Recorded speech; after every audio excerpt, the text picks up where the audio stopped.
Você já teve um chefe que entrava no escritório numa reunião remota e parecia que todo mundo tinha ligado o botão do pânico? Que cobrava, que gritava, que não escutava? Se sim, você certamente sabe que chefe e liderança são duas coisas completamente diferentes. Hoje a gente vai desacostumar dessa ideia de que liderança tem alguma coisa a ver com mandar.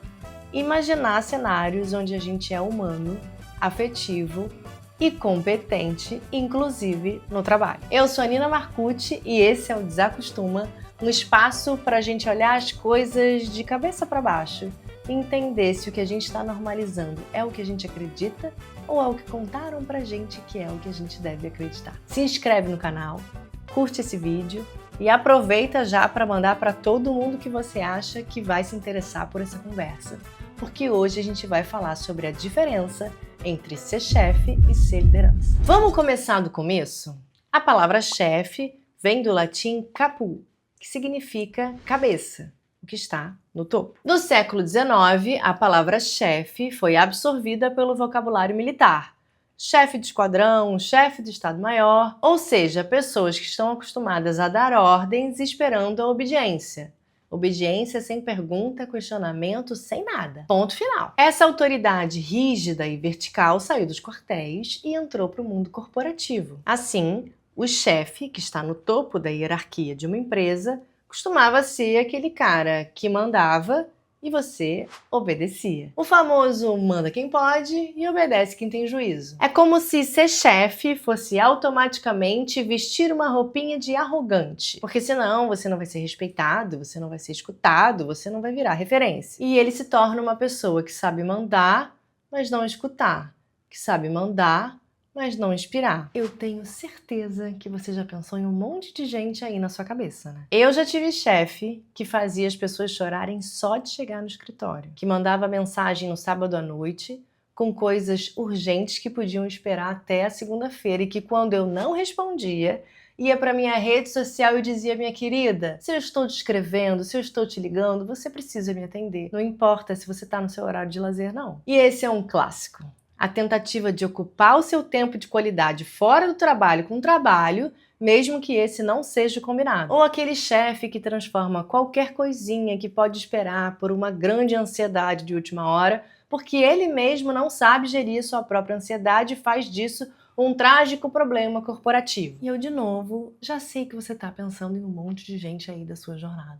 Marca essa galera aqui. Mentira, mentira, mentira. Pelo menos o colega de trabalho pode marcar. Chefe também é aquele que manda áudios gigantes, que não sabe passar demandas, porque não sabe ele mesmo executar uma tarefa. Aquela pessoa que te manda áudio de 3 minutos só porque ele tá dirigindo, só porque ele tá na bicicleta, só porque ele tá cozinhando, só porque ele tá fazendo qualquer coisa, que não está sentado junto com você, te passando essa tarefa com qualidade, e você vai ter que transcrever tudo isso e às vezes até checar, porque nem entendeu se o que ele quis dizer foi o que ele quis dizer para você executar bem aquela tarefa, porque obviamente se você não executar bem aquela tarefa, quem vai por olho da rua para um esporro ou para RH é você mesmo. Chefe, obviamente, é aquele que passa a ansiedade adiante e nem quer saber como é que isso bate em você. Ele também quase sempre grita. Isso não precisa ser no sentido literal, numa reunião, gritando com um tom de voz. Pode ser, às vezes, numa mensagem de texto, um e-mail em caixa alta, com muitas exclamações ou pontos de interrogação.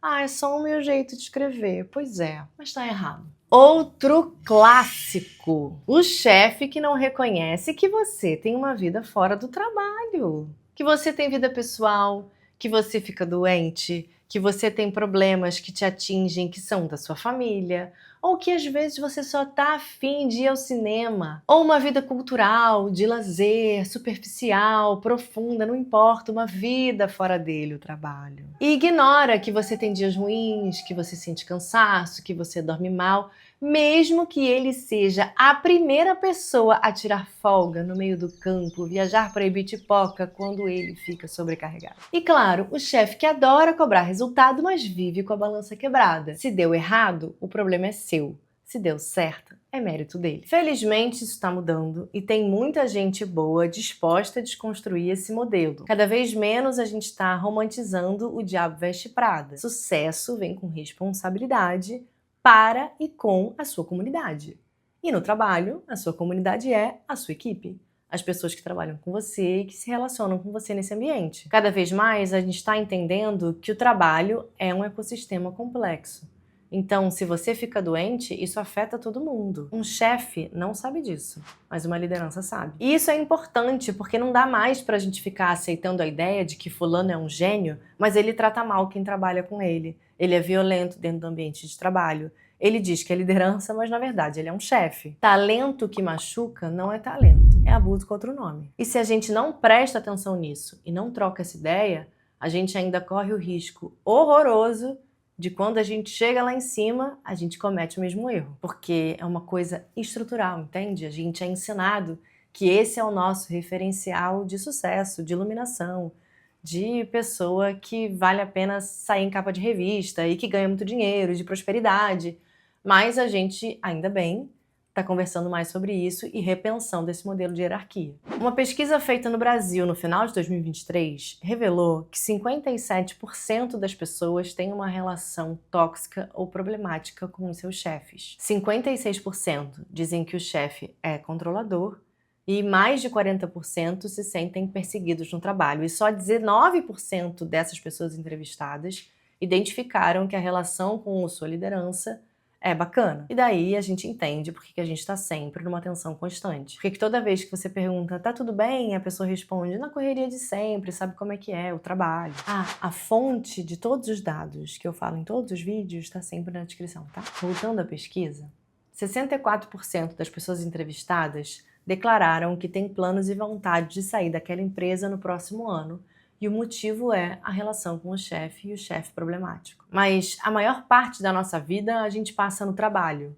Então, querer um ambiente onde a gente tenha respeito, afeto e cuidado não deveria ser privilégio, devia ser um mínimo. Só que a gente finge que é só trabalho, como se sentimento, saúde mental, dignidade ficasse pro lado de fora da firma. Só que a gente não tá naquela série da ruptura, não. Você pode voltar algumas casas num vídeo que eu falei sobre burnout para entender por que e como a nossa relação com o trabalho está cada vez mais tóxica. O Brasil é o segundo país com mais casos de burnout do mundo. E a gente não falar sobre isso, não colocar esse assunto em pauta, é simplesmente ignorar a nossa saúde, o nosso futuro e a nossa felicidade, né? Reproduzir modelos do século passado não vem dando muito certo.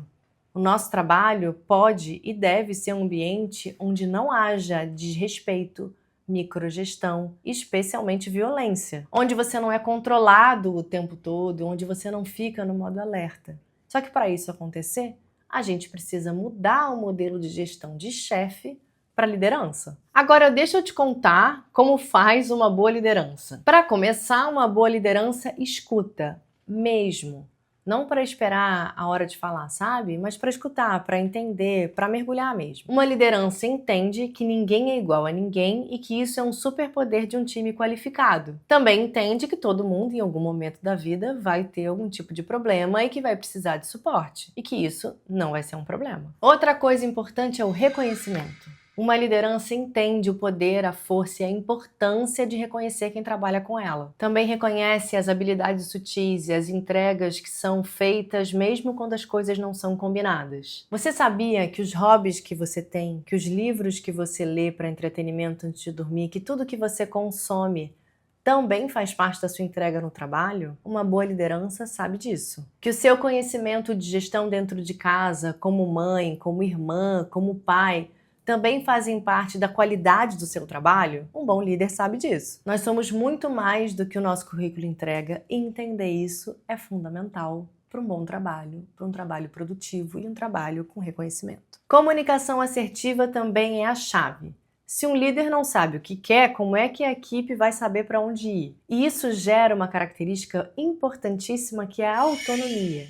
Uma coisa que um líder valoriza, mas um chefe detesta. Com autonomia, você cuida dos seus prazos, da sua entrega, das suas tarefas, da sua equipe e você aprende cada vez mais a confiar no seu próprio trabalho e, claro, confiar no trabalho dos outros. Autonomia exige muito menos controle e muito mais confiança. É melhor para todo mundo. Exige, inclusive, entender que aquela pessoa está fazendo o melhor que ela pode naquele momento para aquela tarefa. Inclusive, exige entender e aceitar que ela pode trazer soluções que até o líder não enxergou.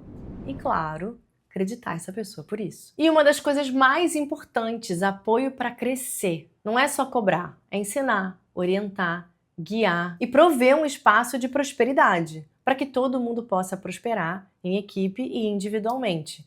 Um bom líder não se sente ameaçado pela qualidade do colega de equipe, pelo contrário, se sente orgulhoso e, em alguma medida, até responsável para que isso aconteça da melhor maneira possível. Agora, o que é ouro mesmo para um cargo de liderança é o exemplo. Se você quer ser líder, precisa ter autocrítica. Tem que saber que esse papel vem com responsabilidade, não só com salário.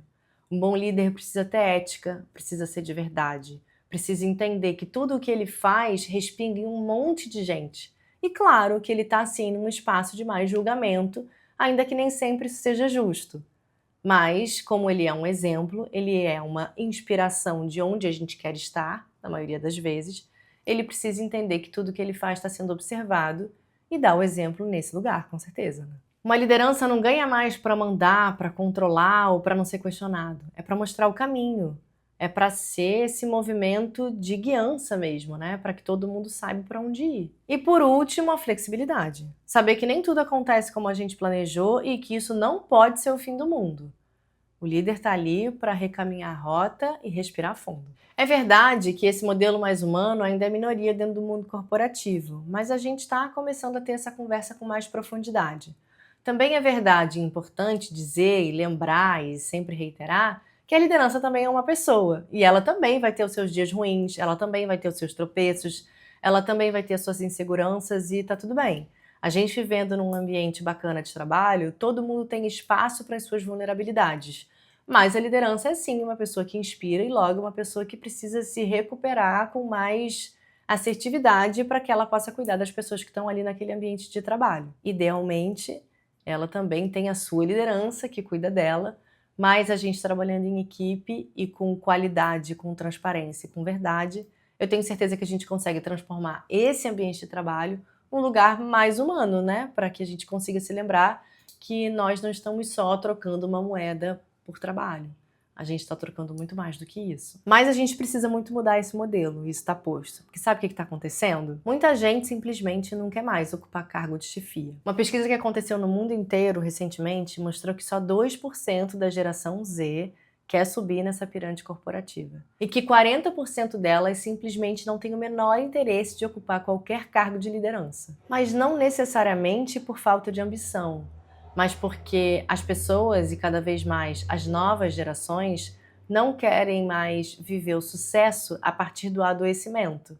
Elas não querem mais abdicar da vida pessoal, da saúde mental e da própria vida mesmo, né, dos próprios sonhos, para escalonar dentro da hierarquia de uma empresa que sabe-se lá se vai cuidar dela quando ela precisar de suporte. A verdade é que esse modelo de chefia que a gente insiste em reproduzir na maioria das vezes não inspira.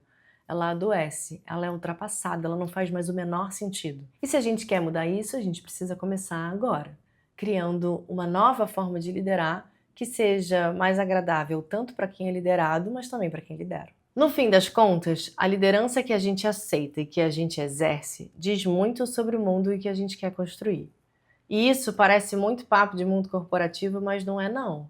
A liderança está em tudo que a gente faz. Ou você vai lidar com uma figura de autoridade na sua vida, mesmo que fora do trabalho, na família, na escola, na amizade, na relação amorosa, em todos os ambientes, ou você mesmo vai ser essa figura de autoridade. E é também por isso que a gente precisa falar de liderança em qualquer instância. Se você já teve ou tem uma experiência com uma liderança inspiradora, escreve aqui nos comentários para a gente também se inspirar.